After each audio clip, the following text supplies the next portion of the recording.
The PlayStation 2 supported keyboard and mouse, but almost no games actually used it. So, why did Sony add it?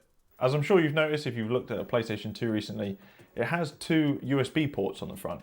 But if you're like me, you probably don't really remember ever using them. But these USB ports did support keyboard and mouse. They were designed to handshake with your keyboard and mouse and then allow whatever software you're running to communicate with them. But I think that's the key point here, is that the software has to be able to do the communication. But if the game doesn't have that coded in, there's nothing to send that control information and communicate between the keyboard and the game. So were there any games coded to support it? Well, obviously, as you saw at the beginning, Red Alert 2, which is playing behind me, is one of those games. It is kind of, unfortunately, one of the worst examples. You'll see in a moment, I'll go over it. The mouse controls are a bit weird, but it was the only game I've got that has support. Okay, so I know at the beginning I said I was playing with keyboard and mouse, which I was in the clip that you saw, but it turns out Red Faction 2 specifically, the mouse compatibility is just terrible. I don't know exactly what causes it, but there's this really noticeable stutter when you use a mouse. It almost feels like a performance drop, like the game's lagging, but it is just the mouse control.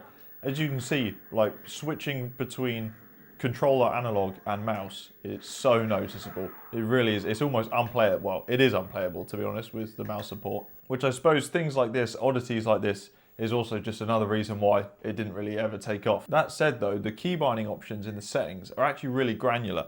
You can play the entire game on just the keyboard, which is what I've got set up now. So if you've played the original Doom before, you might remember that you could kind of control your camera with the arrow keys and you'd move with WSD. That's what I've set the controls to here. So playing with a keyboard like this, it certainly is playable. I mean, you could probably quite easily get through the whole game like this. So I've got left control for normal shoot, left shift for secondary fire. I think something that could be quite interesting with this is whether you can play 3-player multiplayer with just the 2 controller ports and a keyboard plugged in.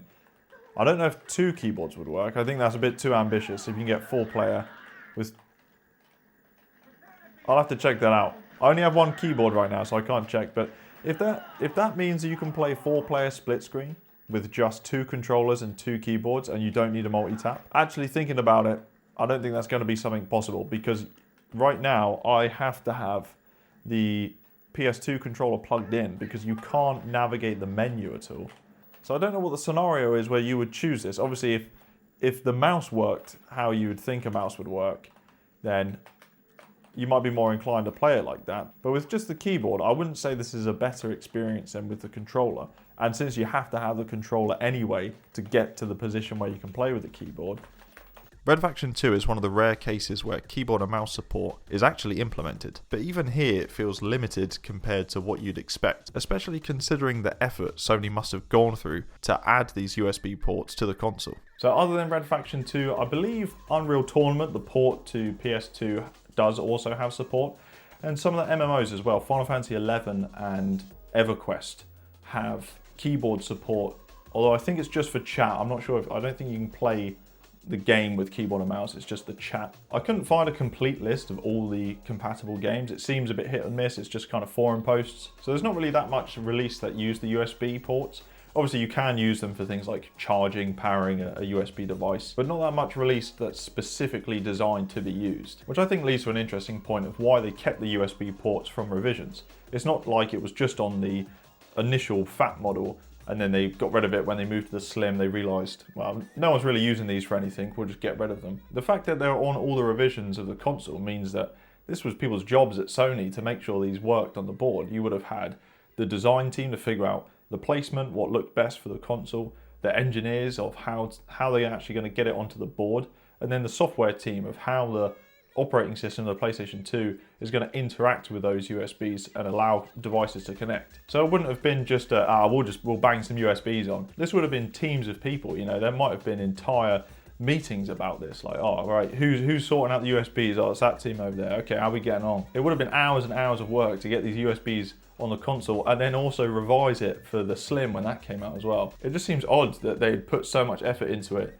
and then not do anything with it. It kind of implies that Sony might have had some kind of ambition with it. Like, they wanted it on the system for a reason. They were thinking something bigger that just kind of never took off. And although there were a few things that did use those USBs, like the iToy accessory for whatever the games were, where you're karate chopping people on the webcam. And the buzz controllers for whatever that quiz game's called. I've done some key research here. There was also a Linux operating system released for the PS2. It came as like a kit. You had the installation disc and it's like a Sony branded keyboard and mouse that came along with it. I think you had to have the PS2 Fat Edition because you needed the hard drive expansion on the back as well to install the operating system on. But again, that wasn't really anything that took off. I think there was only one version of the operating system. It wasn't something that was updated or had iterations of. So clearly based on that, Sony must have thought there's a market for this. If we get it on the console, developers are going to use this for something, right? But to me, it seems like almost a conflict of format.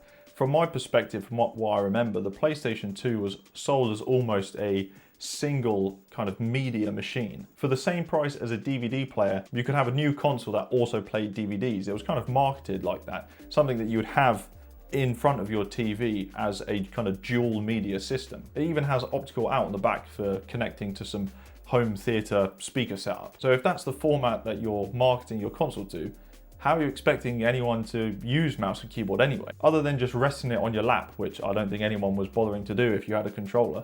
It's not like people had a PS2 set up at their desk, you know. I mean, there wasn't even a way to connect it to monitors. But with that said, there were a few games that did program compatibility to play with mouse and keyboard. So ultimately, it was kind of a decision on the game developers. Most of them just thought, well, there's just no point in programming it in. I mean, heck, if you check EA games, most of them didn't bother to put the one line of code to make it work with a DualShock 1 controller, let alone put whatever they needed to do to make it work with a keyboard and mouse. The fact that it's some first-person shooter games that have the support, like Red Faction 2 and Unreal Tournament, I think it's quite interesting. It's almost a weird middle time. When the PS2 came out and before it, the PC was the biggest platform to play first-person shooters on. And then it almost kind of seems like Sony was dipping their toe in, oh, maybe we'll compete with PC for first-person shooters. And they gave the hardware. I mean, we've seen that it is possible. First-person shooters were released on the console. It did have keyboard and mouse support, but it just never really competed with PC first-person shooters. I suppose we'll never really know what Sony was planning when they added these, but it is cool to discover something new about a console that's been out for as many years as this one has. So yes, the PlayStation 2 had keyboard and mouse support, but without developers using it, it never really became a way to play. So anyway, I've been Seagull480. Thanks for watching.